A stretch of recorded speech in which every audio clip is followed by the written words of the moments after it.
The first ship crashed in Nebraska, on a cornfield belonging to John Harper. It was small, barely the size of a sedan, and smoking from what looked like weapons fire. John approached it cautiously, shotgun in hand, expecting trouble. Instead, he found a dying alien diplomat. Humans, the translator device sputtered as the blue-skinned being gasped for breath. They've kept you hidden for a reason. Those were its final words. By nightfall, military vehicles surrounded the farm, and men in dark suits asked John to forget what he had seen. But secrets that big rarely stay buried.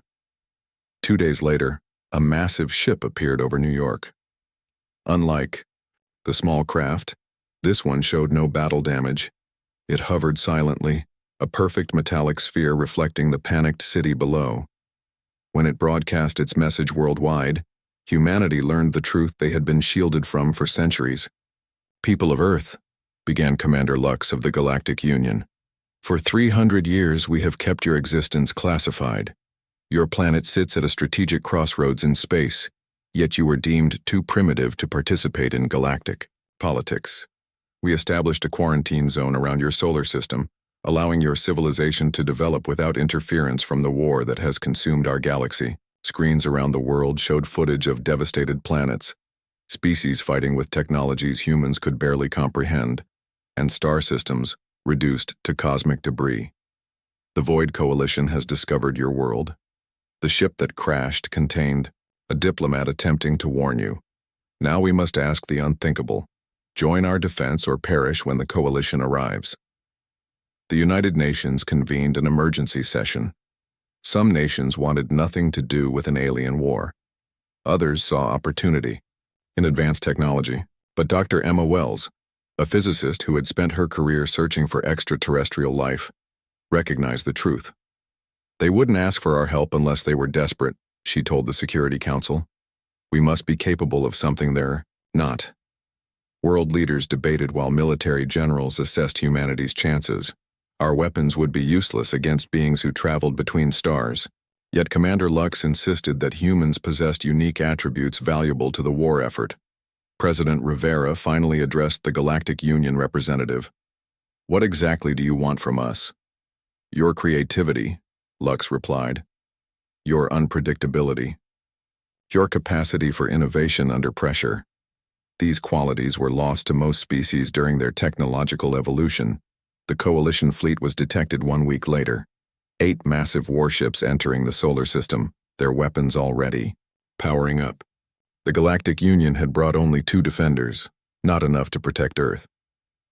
Tom Wilson, a Marine sergeant from Detroit, led the first human contingent aboard the Union flagship. His squad carried conventional weapons, knowing they would be nearly useless, but they brought something else: human ingenuity. "Your species evolved as persistence hunters," Union tactician Veer explained as they prepared for battle. "You pursued prey until it collapsed from exhaustion. Most galactic species evolved as ambush predators or foragers. Few understand the concept of wearing down an opponent."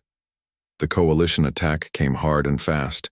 Energy weapons tore through Union shields. The human volunteers watched in horror as one Union ship disintegrated. Earth's governments had launched every nuclear missile in their arsenals, but the warheads were easily intercepted. "We don't have the firepower," Tom told his squad. "But maybe we don't need it." He turned to Veer. "Your ships can navigate asteroid fields at speed, right?" "Of course."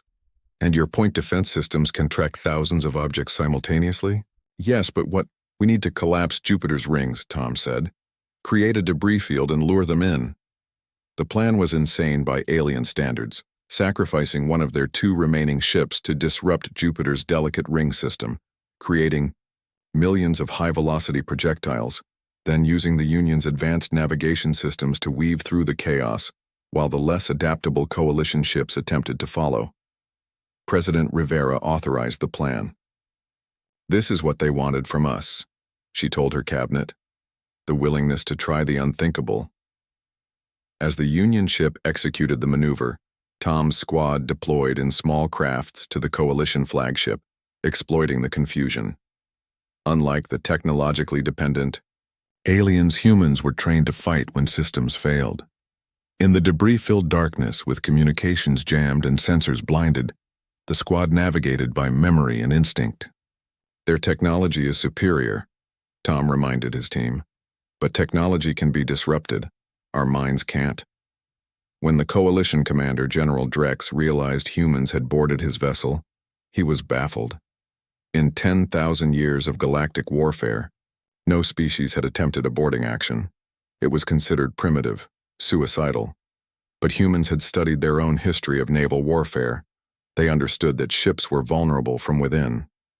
The squad planted explosives at key junctions, targeting not the powerful engines or weapons but the environmental systems. As alarms blared and Coalition forces scrambled in confusion, oxygen levels plummeted throughout the flagship. Adaptability, Emma Wells explained to Union scientists as they watched the battle unfold. Humans can function in impaired conditions. We evolved to survive in varying atmospheres, temperatures, and gravities. The Coalition fleet, suddenly leaderless as their flagship's crew struggled to breathe, broke formation. Union forces, following human-designed tactics, didn't pursue victory. They created the conditions for retreat. The remaining Coalition ships fled the solar system. In the aftermath, as Earth celebrated its unexpected triumph, Commander Lux addressed the United Nations again. For centuries, we believed your isolation was a kindness. We were wrong. The galaxy needs humanity, not for your technology but for your perspective. As Reconstruction began and human representatives took their places in the Galactic Union, Tom Wilson returned to Nebraska and visited the farm where it all started. They kept us away from their war, he told John Harper, as they stood by the crater. But maybe we're exactly what they needed to end it. John nodded, looking up at the stars that now seemed much closer. Funny, he said. They came all this way looking for weapons and found something better, the human spirit.